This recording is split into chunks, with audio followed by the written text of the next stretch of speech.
Hello and welcome to another great episode of Enterprise Morning, reaching you from Enterprise Television. I am Henry Ikwebike. We kick off today with our newspapers. So that will be our main conversation also for today. Please do well to be part of what we do.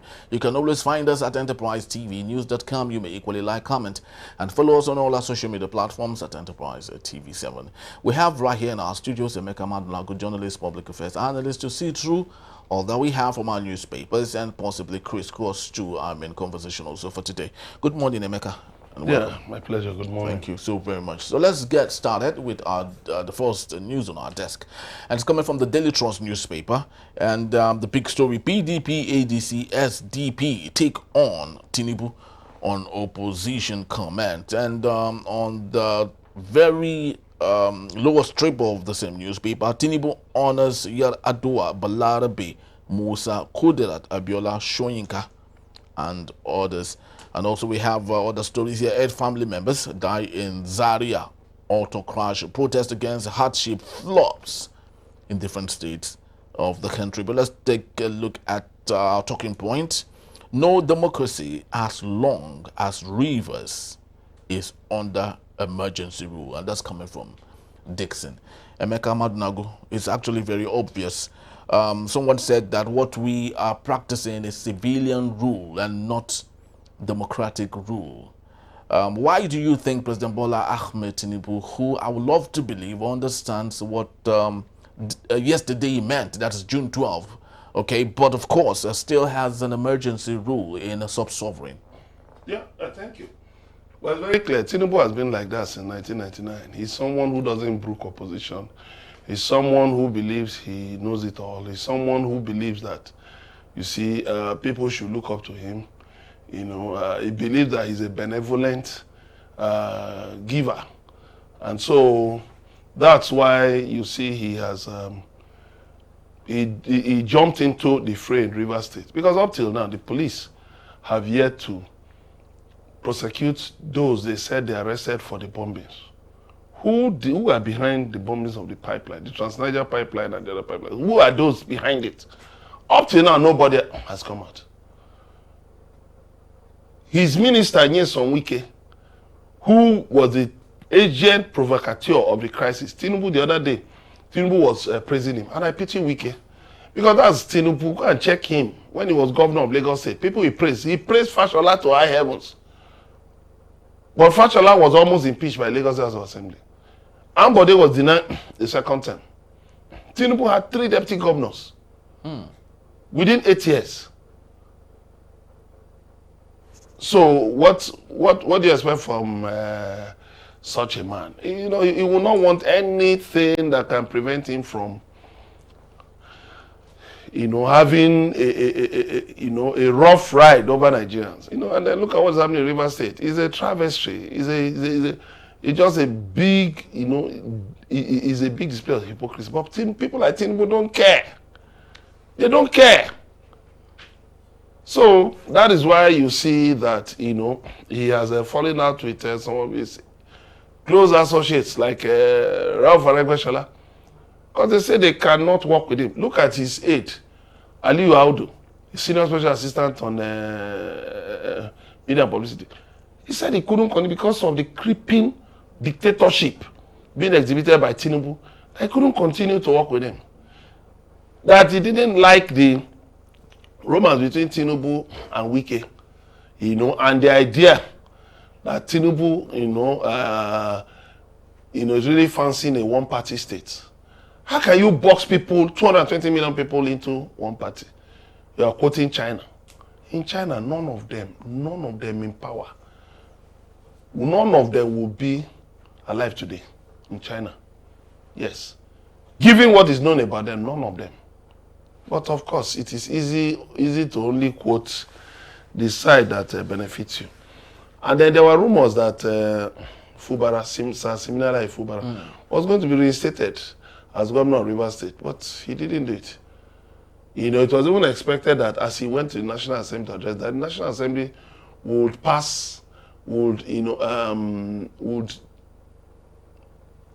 lift its vote for emergency rule, but it didn't happen. Instead, he went there and was praising them. And so, of course, he has passed a budget because what we understand is that Tinubu actually wants to organize local government elections, in Rivers State and put weakest men so that by the time the emergency rule will end by September, yes, Fubara will be there, but weakest men will be at the local government. Because Tinubu doesn't trust Fubara. That's the truth. Why we're telling people, but when you tell Nigerians, they just think what they want to. Yeah, everybody's entitled to So he feels that the loyalty could be superficial at this point. Of course, Fubara has said, yes, he has pledged to them that he will move to APC. But they believe it's not enough. They don't trust him. They believe that if he could confront Wike within just a few months, that what can this guy do? That he will not want to work for Tinubu. And when you say work for Tinubu, there are allegations that there is a plan to get governors to write results in their states and tally towards 21 million votes for Tinubu. Allegation is there, and they've not refuted it. So, that's it. All right, but let's take a look at all the matters.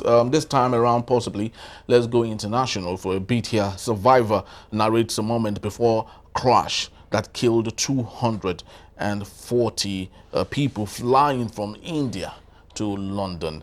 Emeka Madunagu, that was a very, very sad moment. Of course, on social media, there was this story of a family of 5. Yes. They were just headed towards London, from desiring to start off a new life to not having them again. I do not know. Is there any story that we have apart from the crash itself?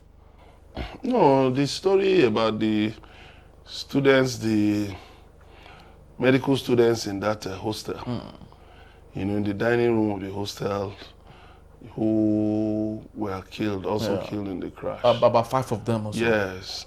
And then the story about one of them who jumped from a 2-story building to the ground and survived.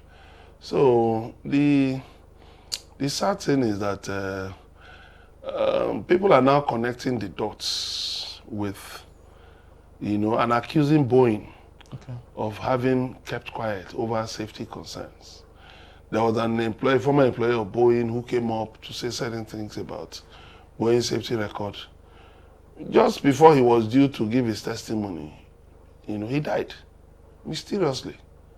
So, and then the Tata Group took over Air India.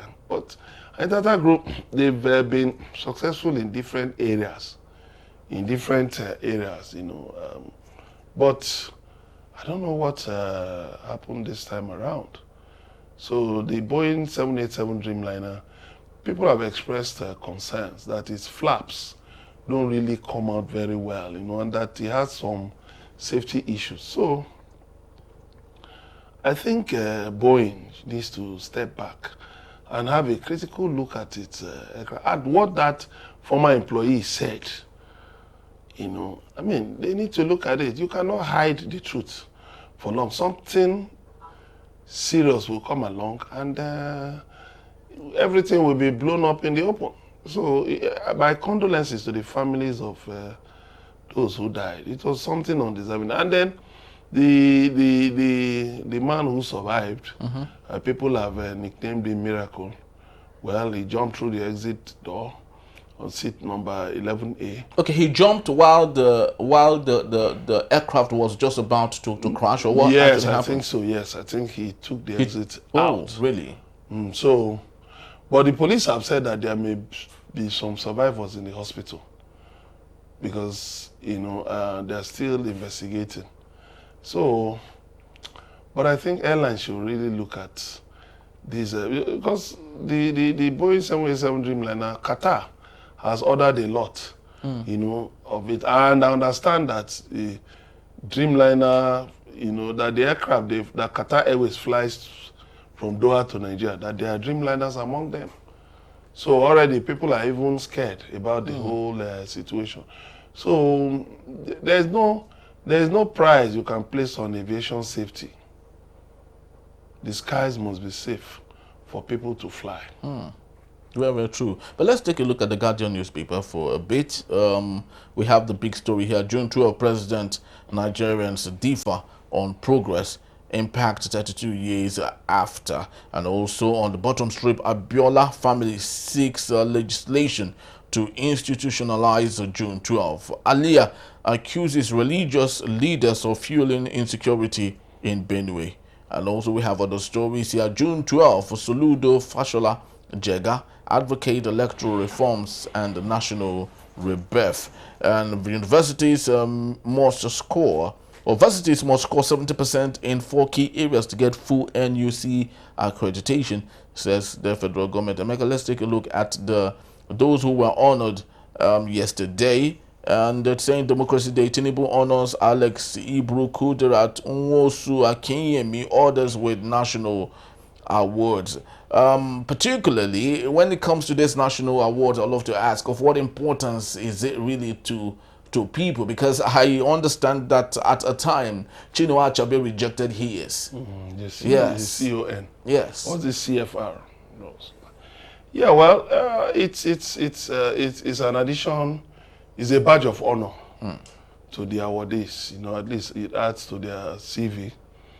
Interestingly, my uncle was one of those given the CON, commander of the Order on the Niger. He came as a surprise because the man was even wondering what made them put me there. He was the deputy chairman of the political bureau set up by Babangida, by General Babangida as head of state, you know, to fashion out, you know,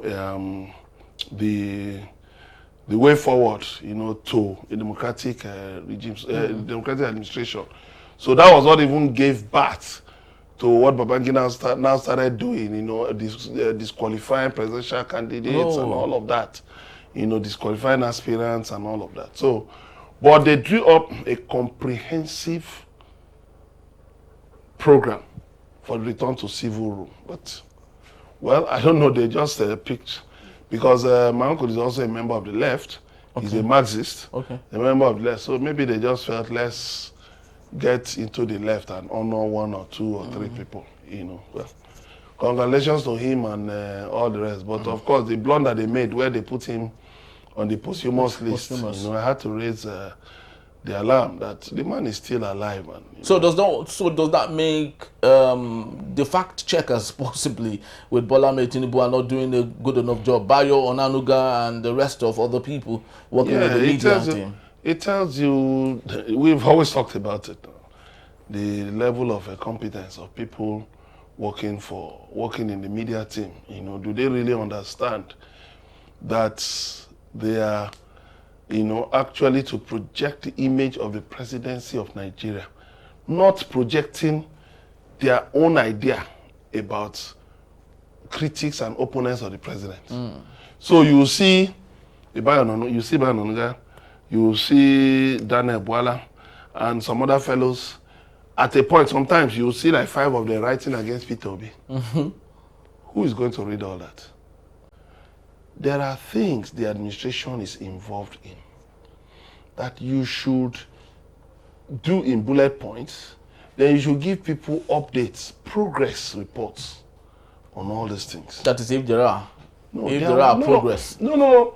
Well, in fairness to them, this is difficult for me to say. Please do. You know, but well, I just have to say for the sake of, you know, program. There are areas where at least they are, well, let me say they are trying. Like what areas? Because now Nigerians are really struggling to get, because the plethora, the laundry list of difficulties is overcoming or over. No, you know the problem. Stepping on what you know where the problem. You know where the problem is. Yeah. Where the problem is this. We have been calling for restructuring. Let there be a clear line of responsibility between what the federal government is saddled with, what the states are saddled with, what the local governments are saddled with. But you find out the same federal government that went to court for the implementation of local government financial autonomy is the same federal government that is telling you to build housing units in the 774 local government. It's not their responsibility. In other countries, local governments build roads, they build housing estates, they build airports. Local government manage all these things. Local governments manage all these things. But here, the federal government wants to be the omnibus, wants to take charge of everything.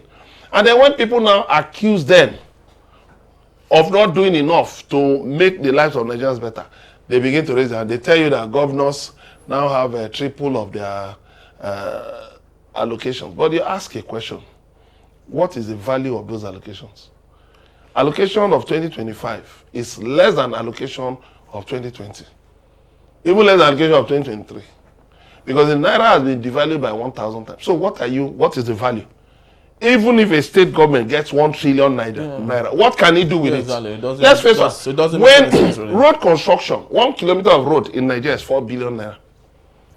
1 kilometer of road is 4 billion. Times 4, the average in Africa. And you want to do a road.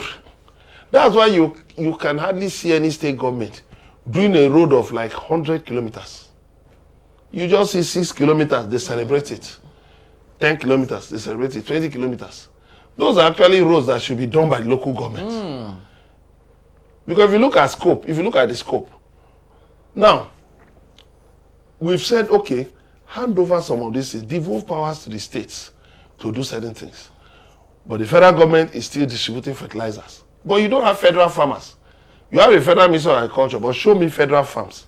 There are no federal farms anywhere, unless maybe in the FCT Abuja. But all politics is local. You have the farmers at the local levels, where the state government, in fact, particularly the local governments, should interact with them. Yeah. But the federal government has this overbearing presence everywhere. And that is what you now see, because of that, you see the states, they step back. And what are they doing? Just engaging in profligacy, wasting and everything. And you look at a state like Lagos. Well, they have tried to run governance with a difference, even with all the issues around it. But of course, they make a move in railway, for instance, or in transportation, and then they call on the federal government to do something. But the other states are not ready to do anything. You see the press statement that some northern leaders issued, that the federal government has neglected them in infrastructure development, in railway. I said under Buhari, when Buhari refused to do any major road in the southeast, until people started shouting and they just fixed the second Niger bridge. Let me tell you, that second Niger bridge initially was supposed to be a partnership between Delta and Anambra states, just with the federal government contributing a fraction. And honestly, it could have been done. But what happened? Just like Lagos-Ibadan Expressway was supposed to be a concession. The federal government was not supposed to put money into the Lagos-Ibadan Expressway at all. It was supposed to be a concession. But former President Goodluck Jonathan came and turned everything upside down. So when people are suffering on Lagos, you now say, oh, that the road passes through Ogun State. When there's like what was witnessed some days ago, when there's a traffic snarl overnight. And then people say, Ogun State government, they're irresponsible. How are you blaming them? Were they made stakeholders in the construction of the road? Do they know how the road was constructed? Were they giving any input in the construction of the roads? Because when you are constructing a road, you need to also factor in slip roads, factor in lay-bys, factor in the residents on those people living on those roads, businesses, factories, and all of that. Yeah. Did you do all of that? The places where you put turnings, did you consult the state government? Yeah, to know if that is the best place. Where did you earmark for such things? You didn't. Then you now expect that when there is a problem on the road, that Ogun State government will do, because you say Lagos State government does it. But those things that Lagos State government, if the Lagos State government should tell you how much it has put into its rescue efforts, is this money being refunded by the federal government? The answer is no. Very true, Emeka. So the issue is this: there must be restructuring. The president of Nigeria is said to be the most powerful president in the world, because there are no checks and balances. The National Assembly is a rubber stamp, ineffective gathering of people who are just there to make money, not to serve the nation. So, what do you expect? So, if only Tinubu can allow restructuring, because you are doing an advocate of restructuring, if he can allow for restructuring, and then in area of roads,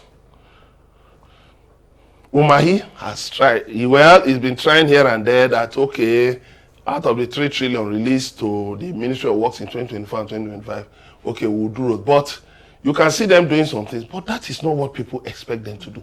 That is what the Federal Road Maintenance Agency, FEMA, should be doing.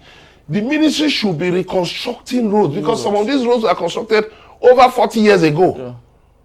So how can you now, in this day and time, be patching and resurfacing roads? Roads that were not giving solid sub-base. Because what was the traffic density? Of course, at the in time. the 70s. Yeah. At the time. What was the traffic density at that time? What was the population of Nigeria at that time? But now the population has grown so much. A lot of people have migrated to Nigeria. Then you now have trucks of different types, vehicles, and then cities and all kinds of human settlements, factories and all that have risen up in all these places. All these things require planning. But if the Tinubu administration cannot know the limit to its responsibilities, then what will happen? Nigerians will not feel any impact. You remove fuel subsidy, at the same time you floated the naira. This thing should have been done in phases. Well, President Bola Ahmed Tinubu is neither apologetic on all of these things. He has always insisted that he meant good for the country. It's not about meaning good. You see, that is the mistake people make. Look at in the UK. The conservatives who have been talking about through their leader, Kemi Badenoch, we will do this on immigration, we'll do this. They were roundly defeated in council elections by the Reform Party. You know how many councillors they lost? How many councillors they lost? You see, people are not interested in you meaning well. Anybody can mean well. Even a man who is cheating on his wife will tell you he means well. Why? I don't want to be bothering the woman every night. I don't want to be bothered. So let me take some of the body outside of my virility. Let me take it outside. He means well, according to what he says. Yes. But is he supposed to be cheating on his wife? The answer is no. A man who doesn't provide food at home will tell you, I've been doing well, oh. I've been doing my best, oh. I mean well, oh. Will I kill myself? But will I kill myself? Like that song says, I can't kill myself. So, the man will tell you, I mean well, but you mean well, is he putting food on the table?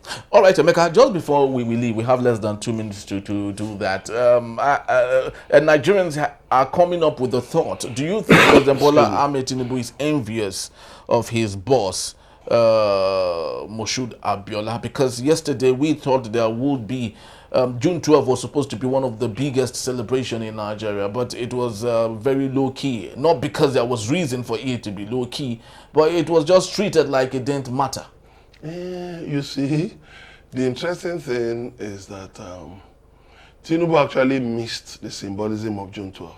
Why do you think so? Knowing that he walked in close ties. These people don't understand. These people are civilian rulers. They are not democrats.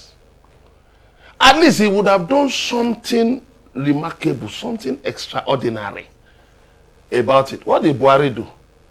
Was it Buhari that moved the commemoration from May 29 to June 12? Hey, he did something. You see, one thing that shows you are a leader who is connected to your people is that you use occasion. You don't miss the symbolisms. You use, these symbols. They matter to the hearts of people. And that is very important. But Tinubu is elitist. You see it in the way he was governor of Lagos. It was all about elitism. You build apartments. A one-bedroom apartment is 12 million. I mean, what is the minimum wage that you are telling people to come and buy houses at 12 million, one-bedroom flat at 12 million? So it is that elitism that is his major problem. He can't reconnect. What he just feels is that if there's any problem, give them rice. Like Queen Antoinette of France during the French Revolution. So if they are condemning that there's no bread, give them cake. Between bread and cake, which one is easier to do? So, but you see, leaders must know that, you see, there are certain things that resonate with people. Okay, if government says today, okay, that we are going to, because let me be frank with you, they've been paying subsidy. Forget all these stories they're talking about. Didn't they come out to say they've been defending the Naira? The same thing that Emefiele did, and they were criticizing him. But they've been defending the Naira. But they would argue that they don't. Oh, no. Go and check the speeches of the finance minister. You will see all these things there. They are not hidden things now. These things are out in the open. So you mean subsidy is still being paid up until today? Tinubu's special advisor on energy. What's that woman's name? Hygiene or something. She said it. And it's very clear. Even you can see it that they've been, trying this way and that, because even this naira for crude, by the way, is not a policy that, is sustainable. Because why? They have not transitioned NNPC. They've not transitioned the refineries to private concerns. Depot owners were saying the other day that they should privatize the refineries so that it will be easier for local production to take advantage of naira for crude. But we still have a lot of importation. So what are we talking about? So the issue is this. Yes, they have tried in one way or the other, just here and there.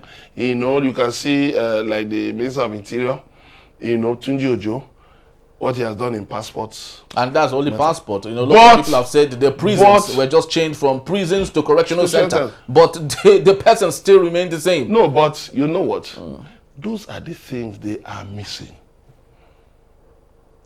That passport thing, somebody said it was in the file. It was actually under Rauf Aregbesola as Minister of Interior that those things that Tunji Ojo implemented, that they were brought up.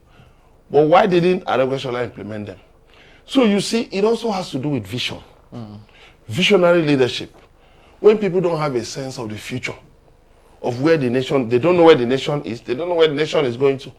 And that is why we tell them that, what exactly are you doing? And so that's why he missed the symbolism. He could have, for instance, used River State as a symbol. It's okay, we are going to lift the emergency rule, but we hope that the parties, it's nothing for you to call Wike and sit him down, sit Fubara down. And say, shield your sword. And all. But what do we have? You have members of the State House of Assembly who actually said, yes, the emergency rule was okay. So why you cannot fight for people who are in love with their chains? Very, very true. All right, I think that's the best that we can do for today. Just like Emeka did say, we've missed the symbolism. President Bola Ahmed Tinubu would have used this as an opportunity to speak to the people, to connect to the people, but most importantly, be in love with the people. The opportunity that we had lost when he was, speaking on the very first day that he assumed office as the president, the honeymoon we would have enjoyed, of course, that was taken away from Nigerians. This would have been another opportunity for him to make that happen again for Nigerians, but he missed it yet again. Well, let's just hope that he would one day get it right. But we will talk about this and more when we return. Tinubu turns PDP Labour Party over internal division. It's still Enterprise Morning. Please don't go anywhere.